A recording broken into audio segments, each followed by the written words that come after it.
Kamusta sa lahat mga kaibigan sa Valor Channel? Ngayon ipapakita ko kung paano mag-save, mag-export at mag-download ng iyong mga kwento at larawan mula sa Snapchat web sa computer. Para gawin ito, pumunta tayo sa Snapchat, i-click ang account sa mga setting ng account. Dito i-click natin ang aking impormasyon, tapos piliin ang export your memories, ibig sabihin ang iyong mga alaala sa bracket ng mga larawan. Pagkatapos, i-click ang humiling lamang ng mga larawang ito. Pumili ng panahon o mula saan hanggang saan. Pwede mong piliin ang buong panahon. Dito pwede kang pumili mula sa mga napakalumang petsa. Pipiliin ko mula 2000 hanggang 2025 bilang halimbawa para ma-download lahat.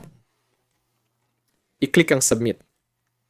At dito makikita mo ang progress. Kung hindi ito umusad, pwedeng bawasan ang time frame o subukan ulit pagkatapos ng 72 oras kasi maraming tao ang sabay-sabay nag-upload ng data. Sa madaling salita, mula rito madu-download mo lahat ng iyong mga larawan. Ako si Valor. Paalam sa lahat.